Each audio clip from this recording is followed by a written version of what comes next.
جو ہیں ان کی شہادت کے بعد پرائم منسٹر بنے اور ان کے بعد پھر نواز شریف صاحب تیسری دفعہ پرائم منسٹر بن گئے.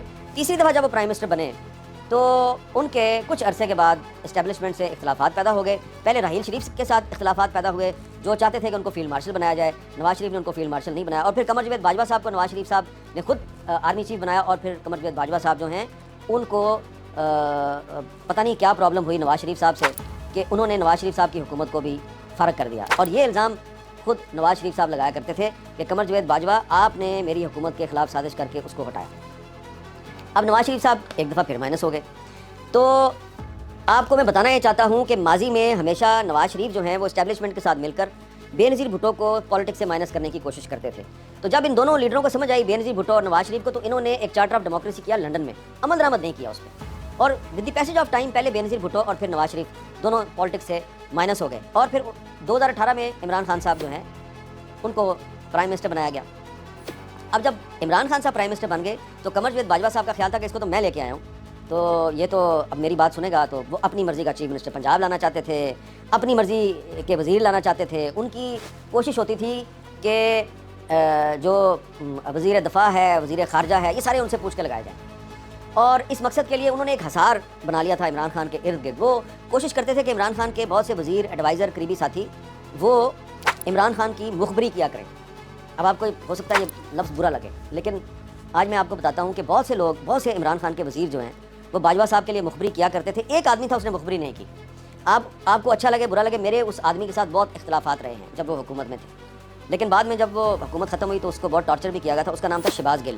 شہباز گل کو ٹارچر کرنے کی وجہ یہ تھی کہ وہ جب عمران خان وزیر اعظم تھے تو اس نے باجوہ صاحب نے کوشش کی 2-3 دفعہ کہ آپ مجھے آ کے علیحدہ سے ملا کریں, لیکن شہباز گل جو ہے اس نے باجوہ صاحب کو علیحدہ ملنے کی کوشش نہیں کی بلکہ اوائڈ کیا, جس سے باجوہ صاحب اس سے ناراض ہو گئے تھے. اور ان کو جو ٹارچر کیا گیا تھا اس کی بہت سی وجوہات میں سے ایک یہ بھی وجہ تھی.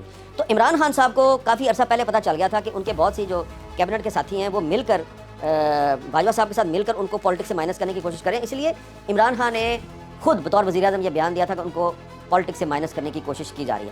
اور اب یہ جو ریسنٹ پاس میں جو بہت سے واقعات ہوئے ہیں اس میں میری ذاتی رائے یہ ہے کہ یہ جو ٹینشن بہت زیادہ پیدا ہو گئی ہے حکومت اور اسٹیبلشمنٹ اور پاکستان تحریک انصاف کے درمیان, اس میں بہت سی غلطیاں حکومت نے کی ہیں لیکن بہت سی غلطیاں پاکستان تحریک انصاف نے بھی کی ہیں.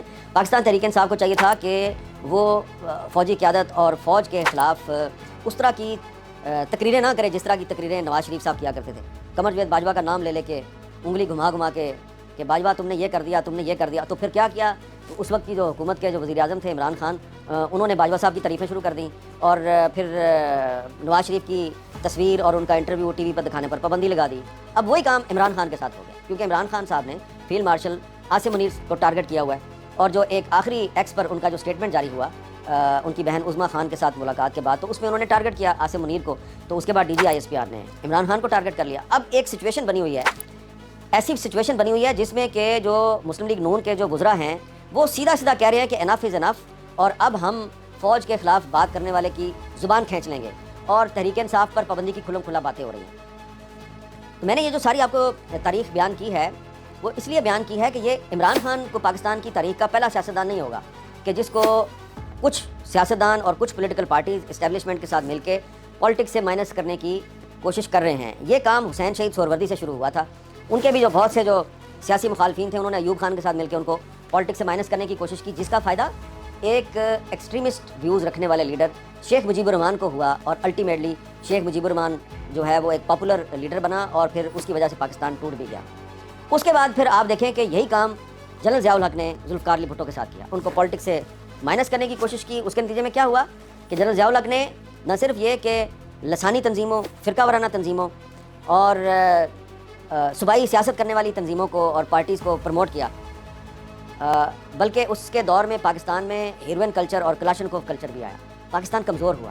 جب آپ مین پولیٹیکل پارٹیز جو پاکستان کے چاروں صوبوں میں پاپولر ہوں ان کو آپ جب کمزور کرنے کی کوشش کریں گے اور ان کو کمزور کرنے کے لیے آپ چھوٹی چھوٹی فرقہ وارانہ لسانی صوبائی جماعتیں جو ہیں ان کو آپ پروموٹ کریں گے تو اس سے پاکستان کمزور ہوتا ہے. تو بھٹو صاحب کے سیاست سے مائنس ہونے سے پیپلز پارٹی تو ختم نہیں ہوئی, لیکن ان کے سیاست سے مائنس ہونے کی وجہ سے پاکستان میں صوبائی لسانی اور فرقہ وارانہ سیاست جو ہے اس نے بہت زیادہ پر پھیلائی. اور اس کے بعد پھر بہت سی جو انٹیلیجنس ایجنسیز ہیں انہوں نے بے نظیر بھٹو صاحبہ کے ساتھ یہی کچھ کرنے کی کوشش، ان کو بھی پالیٹکس سے مائنس کرنے کی کوشش کی. پھر نواز شریف صاحب کے اختلافات ہو گئے اسٹیبلشمنٹ سے، ان کو بھی مائنس کرنے کی کوشش کی گئی. تو اس کا فائدہ نہیں ہوا. دیکھیں آج مسلم لیگ نون ایک قومی سیاسی جماعت نہیں ہے، آج پیپلز پارٹی ایک قومی سیاسی جماعت نہیں ہے. اور اب کوشش کی جا رہی ہے کہ جو ایک بڑی پاپولر پولیٹیکل پارٹی ہے پاکستان تحریک انصاف، اس کو بھی سیاست سے مائنس کر دیا جائے اور عمران خان کو بھی مائنس کر دیا جائے. تو یہ پہلی دفعہ نہیں ہو رہا. میں نے یہ جو ساری آپ کو ہسٹری بتائی ہے اس کا مقصد یہ ہے کہ ہم نے جو بھی کام کرنا ہے بہت سوچ سمجھ کے کرنا ہے. اور اب اگر عمران خان سیاست سے مائنس ہو بھی جاتے ہیں، 2 سال سے تو مائنس ہے نا، 2024 کا الیکشن وہ نہیں لڑ سکے، 2 سال سے وہ جیل میں ہیں. جیل کے اندر رہ کر انہوں نے اگر چاہتے تو کوئی مفاہمت کر سکتے تھے، جس طرح نواز شریف صاحب نے 2 دفعہ جیل کے اندر بیٹھ کر اور مفاہمت کی، کوئی گیو اینڈ ٹیک کیا اور جیل کے دروازے اپنے لیے کھلوائے. تو عمران خان بھی کھلوا سکتے تھے، لیکن انہوں نے ابھی تک کوئی ایسا راستہ اختیار نہیں کیا، بلکہ انہوں نے محاذرائی کا راستہ اختیار کیا. وہ کنفرنٹریشن کی طرف جا رہے ہیں.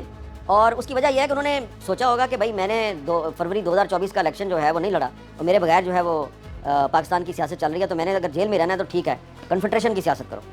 تو وہ ایک جو اینگری فاسٹ بالر نہیں ہوتا، اس کی ذہنیت کے ساتھ وہ پاکستان میں پالیٹکس کر رہے ہیں. اور اگر آنے والے وقت میں ان کو مائنس کر دیا جاتا ہے، ان کو جیل میں رکھا جاتا ہے اور تحریک انصاف پر پابندی بھی لگا دی جاتی ہے اور حکومت جو ہے وہ سارے حالات کنٹرول کر لیتی ہے، تو معاملہ عمران خان پہ ختم نہیں ہوگا. وجہ یہ ہے کہ جب عمران خان کو سیاست سے مائنس کر دیا جائے گا یا یہ کوشش جاری رہے گی، تو اس کے بعد کچھ مزید لوگ جو ہیں، مزید لیڈر جو ہیں، وہ کوشش کریں گے کہ اب آئندہ وزیر اعظم وہ بنے. شہباز شریف صاحب تو ہے نا وزیر اعظم، تو اب ان کی جگہ کون کون وزیر اعظم بننا چاہتا ہے؟ مریم نواز وزیر اعظم بننا چاہتی ہیں اور بلاول بھٹو زرداری صاحب وزیر اعظم بننا چاہتے ہیں. تو اب میں احتیاط کے ساتھ صرف آپ کو یہی بتاؤں گا کہ یہ دونوں لیڈر جو ہیں شاید یہ وزیر اعظم نہ بن سکیں، اور ان کو روکنے کے لیے شاید پاکستان کی سیاست سے ان کو بھی مائنس کرنے کی کوشش ہو. یہ کوشش کیسے ہوگی، کون کرے گا، اس پر مزید بات کریں گے پھر کسی وقت. لیکن میں چلتے چلتے اسپیکر قومی اسمبلی سردار ایاز صادق صاحب جو ہیں وہ بار بار تحریک انصاف سے کہہ رہے ہیں کہ مذاکرات کا راستہ نکالو. دوسری طرف جو ان کے وزراء ہیں ان کی پارٹی کے، وہ کہہ رہے ہیں نہیں، انف از انف، اب کوئی مذاکرات نہیں ہو سکتے. تو لیکن جو سردار ایاز صادق صاحب کہہ رہے ہیں تحریک انصاف کو اس پر غور کرنا چاہیے اور اداروں کے ساتھ جو محاذرے کی پالیسی ہے اس پر نظر ثانی کرنی چاہیے کہ اس سے نہ صرف تحریک انصاف کا نقصان ہے بلکہ پاکستان کا بھی نقصان ہو سکتا ہے. اور حالات کی جو نزاکت ہے وہ یہ تقاضا کرتی ہے کہ تمام اسٹیک ہولڈرز جو ہیں وہ اس وقت جو ہماری سیاست میں بہت زیادہ ٹینشن ہے، وہ اس ٹینشن کو اور کشیدگی کو کم کریں. اس کی بہت سی وجوہات ہیں، انٹرنیشنل پرسپیکٹو میں بھی اور نیشنل پرسپیکٹو میں بھی. ہم اس وقت افورڈ نہیں کرتے اتنی زیادہ کنفنٹریشن، اتنی زیادہ کشیدگی. تو اس کشیدگی کو کم کرنے کی ضرورت ہے، لیکن یہ کشیدگی اسی صورت میں کم ہوگی جب دونوں فریقین جو ہیں وہ مذاکرات کے لیے راضی ہوں گے. مذاکرات اس وقت تک کامیاب نہیں ہو سکتے جب تک دونوں فریقین مذاکرات پہ راضی نہ ہوں. تو یہ صرف سردار ایاز صادق صاحب اگر چاہیں کہ مذاکرات ہو جائیں اور عمران خان صاحب کہیں کہ نہیں میں نے مذاکرات نہیں کرنے، میں نے تو کنفنٹریشن کرنی ہے، تو ایسی صورت میں نہیں ہوں گے. اور ایسی صورت میں بھی نہیں ہوں گے کہ پی ٹی آئی کہے کہ جی ہاں آؤ جی مذاکرات کرتے ہیں اور حکومت کہے ہم نے مذاکرات نہیں کرنے. تو یہ صورتحال جو ہے نا یہ بڑی گمبھیر ہے. اور اس میں اگر کوئی یہ سمجھ رہا ہے کہ عمران خان کے مائنس ہونے سے مریم نواز جو ہیں وہ اگلی پرائم منسٹر بن جائیں گی، یا عمران خان کے مائنس ہونے سے بلاول بھٹو زرداری صاحب جو ہیں وہ اگلے پرائم منسٹر بن جائیں گے، تو میں بہت ہی ادب کے ساتھ اور معذرت کے ساتھ کہوں گا کہ فی الحال ایسا ہوتا ہوا نظر نہیں آ رہا.